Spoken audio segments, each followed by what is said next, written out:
capitulação mais importante tem a ver com a noção de cultura, não é? De sistema da cultura.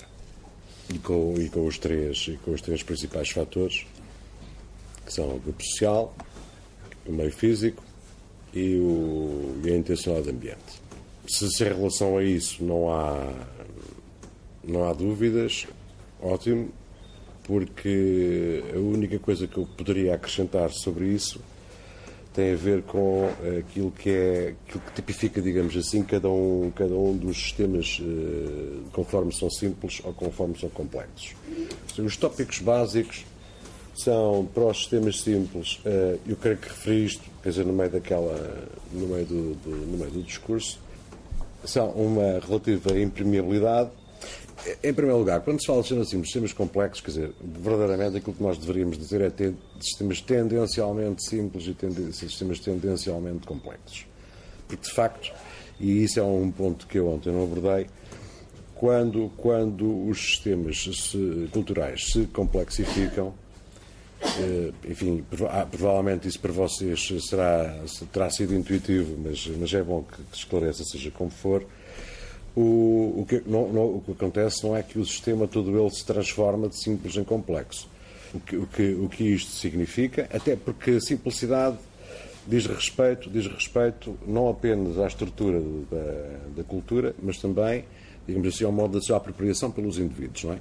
E, portanto, de certo modo, a partir do momento em que nascemos, de acordo com o estado da nossa consciência, há sempre um momento de simplicidade do sistema que diz respeito a todos aqueles que ainda estão a absorver, digamos assim, em primeira instância, os valores, os discursos, as práticas que são rotineiras e tradicionais. Mas do ponto de vista do sistema de uma forma global, todas as vezes que se diz ou que se nota uma complexificação do sistema, isso significa que, de facto, não há uma substituição, não há uma transformação completa, o que há é uma sedimentação.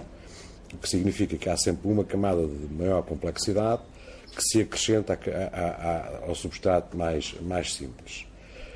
Isto é importante na medida em que é sempre possível, isto é, quando nós pensamos isto historicamente com uma sucessão de fases ou de momentos, admitir que cada uma das fases não anula a anterior significa que potencialmente cada uma das fases, cada um dos momentos anteriores está sempre presente potencialmente. O que é que isso quer dizer? Quer dizer que um sistema que está numa fase de maior complexidade pode sempre, a qualquer momento, retrair-se por via de acidentes ou incidentes, por via, por exemplo, de fatores económicos, períodos de abundância, períodos de maior carência muitas vezes retraem porque não há meios, porque, aliás, um dos principais motivos porque se fala da complexificação dos sistemas, ou da passagem dos sistemas simples para os sistemas complexos, tem exatamente a ver com isso. Do ponto de vista histórico, tem a ver com a introdução da agricultura, tem a ver com a domesticação dos animais, tem a ver com os primeiros processos de urbanização, isto é, de aglomerados estáveis sedentários durante mais tempo, e a questão da agricultura e a questão a primeira revolução agrícola, a primeira revolução urbana tem exatamente a ver com o facto de se poder contar, de não estar sempre dependente, digamos assim, da casuística dos ciclos e, portanto, poder-se contar sempre uma reserva com o excedente. A agricultura, a domesticação da fauna e da flora permite guardar excedentes e, portanto, em períodos de maior carência, noutra circunstância, tudo outra vez voltaria a estar num estado de mais fragilidade, esse excedente compensa e, portanto, permite uma certa estabilização. Mas, estava eu a dizer, a sucessão de fases significa, nesse processo de complexificação, significa uma sedimentação e uma acumulação de sedimentos que pode a qualquer momento alterar-se e, portanto, não só coexistem sempre circunstâncias ou focos culturais, digamos assim, mais simples, com outros mais complexos, como os mais complexos, historicamente, podem vir mais simples. É óbvio que, do ponto de vista histórico, digamos assim, se o progresso estivesse garantido, aquilo que se presumiria é que permanentemente haveria uma espécie de complexificação sucessiva sem fim. Não é? Isso não é verdade. Quer dizer, há limites, e é exatamente esta história que eu estava a chegar com a história dos sofistas, e depois vamos falar de Sócrates e Platão muito rapidamente, vai-nos permitir perceber isso. Há limites para a complexidade, há limites para a abertura, mas não só há limites, como quando estamos nos momentos de maior complexidade, em sistemas mais complexos, continuam permanentemente a subsistir bolsas e núcleos de maior simplicidade. E quando há abundância, ou se quiserem, quando a escassez aumenta, quando a abundância diminui, a complexidade tende a estratificar-se em níveis mais finos, digamos assim, e há como que não podemos necessariamente falar de um recuo cultural em termos de instrumentação, digamos assim, mas pode haver, no sentido em que há também uma maior dificuldade de acesso às formas mais complexas que a cultura alcançou. Este é um ponto muito importante. Não se vai pensar, por um lado, que há uma espécie de progresso na complexidade que é ad eterno, por um lado, e por outro lado, não se vai pensar que, uma vez atingido um nível de complexidade, não há problemas nenhum, não há retrocesso possível. O retrocesso é possível e o fim é possível. E se vocês se recordarem do que aconteceu, uma coisa imensa e poderosíssima como o Império Romano, percebem muito rapidamente que há coisas que acabam. Não é? Há fatores para a falência, que têm a ver, são muito diversos conforme os casos particulares que nós pensarmos, mas para todos os efeitos, a possibilidade de dissolução, digamos assim, quer por fatores externos, quer por fatores internos, existe, e é um dado com que nós temos que contar. De qualquer forma, posta esta nota que eu ontem creio que não referi, aquilo que tipifica os sistemas simples são uma relativa impermeabilidade, portanto, com uma grande tendência para se recusar a hibridação cultural ou a miscigenação social, isto é, os tratos sociais praticamente não se cruzam, tornam-se relativamente estanques, criam-se não necessariamente castas no sentido moderno do termo, mas, enfim, estruturas sociais que são elas próprias entre si relativamente impermeáveis. Uma relativa inflexibilidade e, portanto, uma tendência para a reprodução do mesmo, isso é muito visível na produção cultural, nomeadamente nas formas de expressão plástica, artísticas. Portanto, há uma grande tendência para que a reprodução seja o mais mimética possível. Não quer dizer que, evidentemente, não ocorram de vez em quando variações, mas como eu disse ontem, a pressão, as ordens do sistema são de tal ordem que não ocorre deliberadamente a ninguém, espontaneamente, ir introduzir novidades naquilo que é herdado pela tradição. Há um outro fator importante nos sistemas simples, que é um relativo isolamento, isto é, isolamento não territorial, nomeadamente, porque se a comunidade se instala numa região onde praticamente não há vizinhança, é evidente que o fechamento torna-se uma tendência dominante. Há também, quase sempre, quanto mais simples é o sistema, é um maior equilíbrio alcançado com o meio físico e ambiente. Isto é uma coisa muito importante. Quando nós temos a oportunidade de estudar as culturas ditas primitivas ou ditas selvagens, ou aquilo que se verifica é uma adaptabilidade, praticamente uma simbiose quase completa com a natureza que rodeia as pessoas. De certa forma, a complexificação do sistema é como se nós víssemos num sistema simples uma deslinha muito bem adaptada ao território que ocupa, e quanto mais se complexifica o sistema é como se a tigela se invertesse e, digamos assim, o sistema parece tender a depender de cada vez menos elementos do território.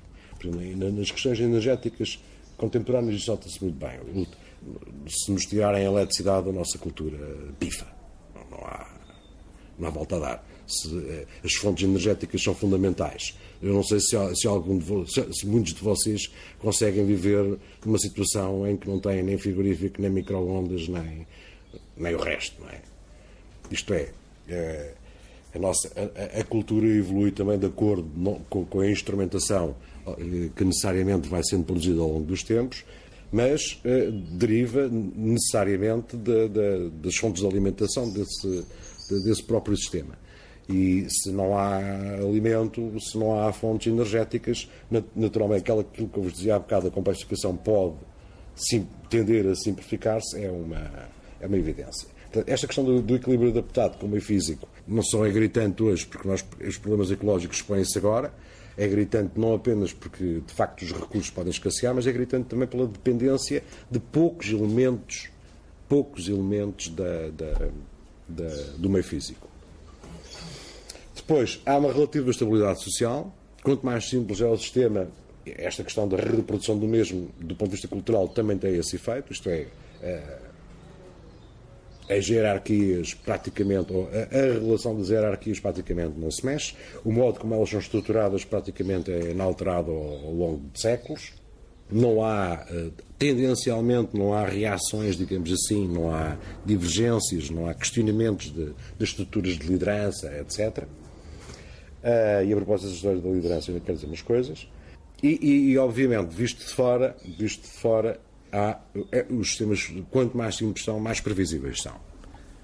Isto é, como as hipóteses de divergência e de desvio são muito poucas, como a tendência é para a reprodução, nós podemos prever que o Vira, daqui a 50 anos, deve-se lançar da mesma maneira. Não é preciso ser um grande sábio para chegar tão longe, não é? Portanto, pelo contrário, quanto mais complexos são os sistemas, mais difícil é de prever qual vai ser a...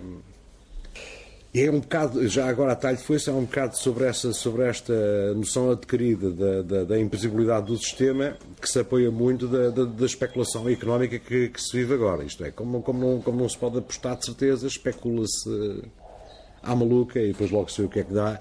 E como se especula à maluca, há sempre uns que ficam ricos à maluca e os outros todos, coitados, que ficam a ver os navios.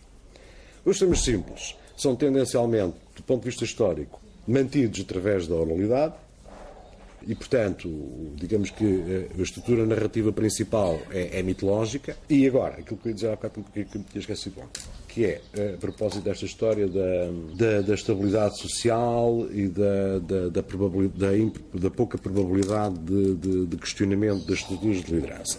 Não há forma de cultura humana que não tenha pelo menos sempre duas características.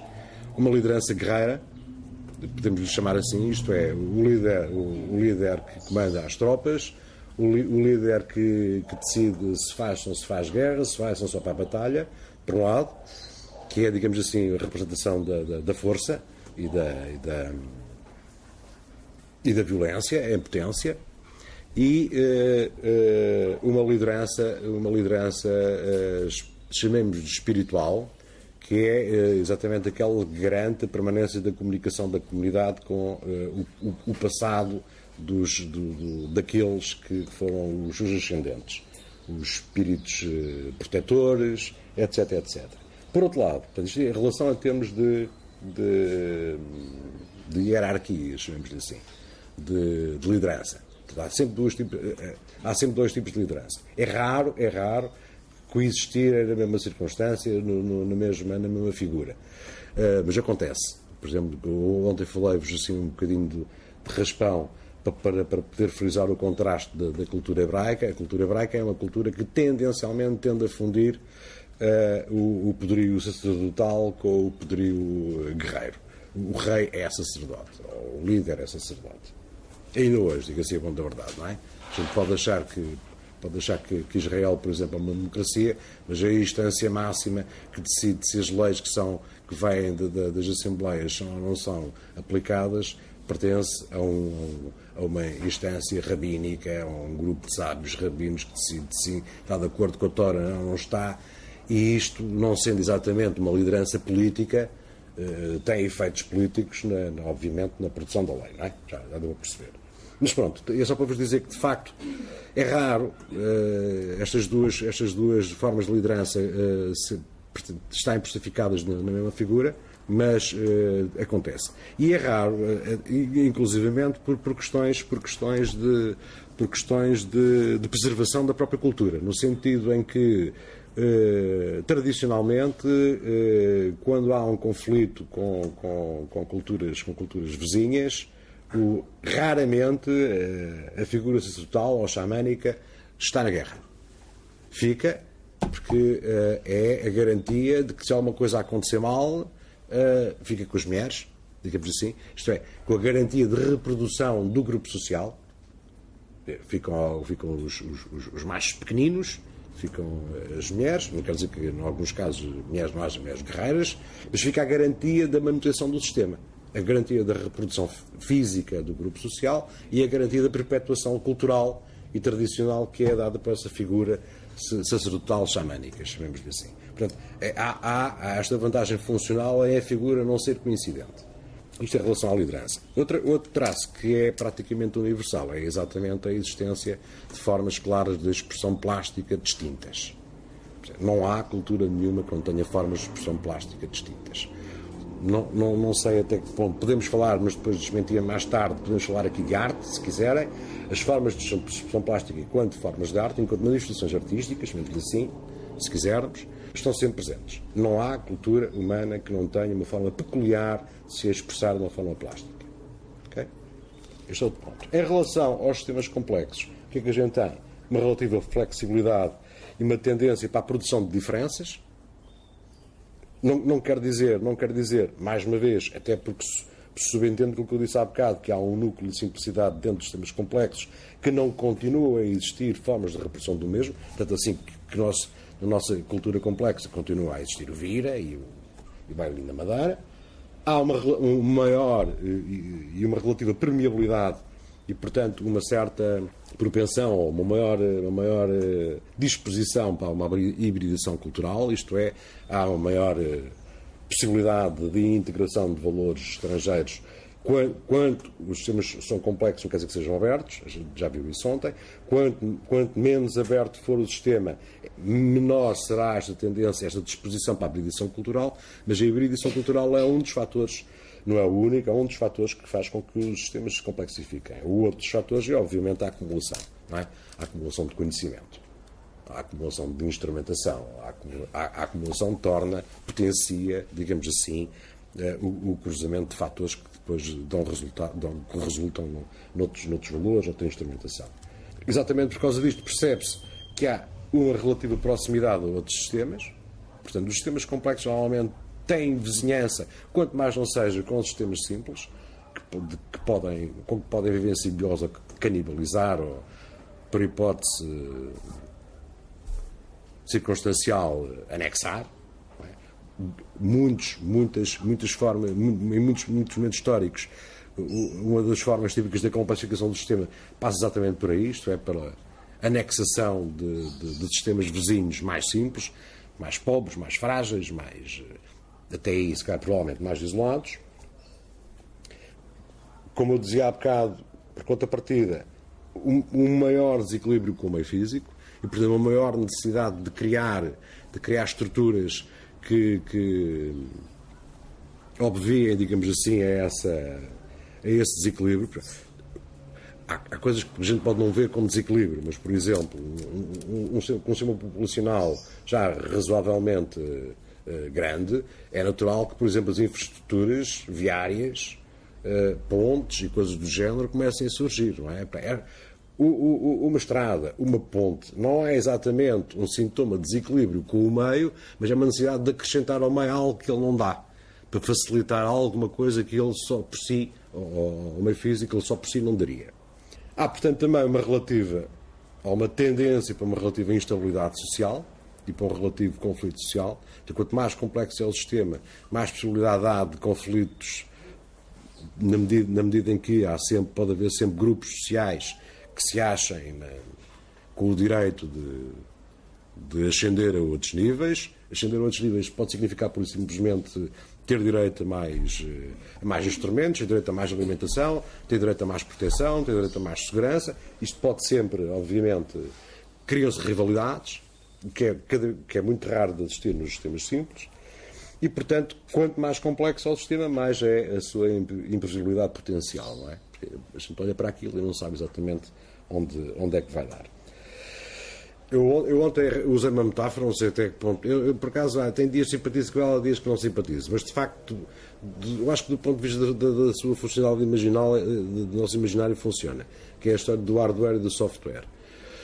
Essas coisas que, do ponto de vista simbólico, resultam ao longo do tempo e independentemente do espaço geográfico da mesma forma, é algo que tem menos a ver com o software e mais com o hardware. Isto é, não apenas o hardware singular, não tem a ver apenas com a estrutura fisionómica, etc., mas também com o facto de a nossa estrutura corpórea apenas funcionar culturalmente em rede. Não é? Somos animais gregários antes de sermos seja o que for.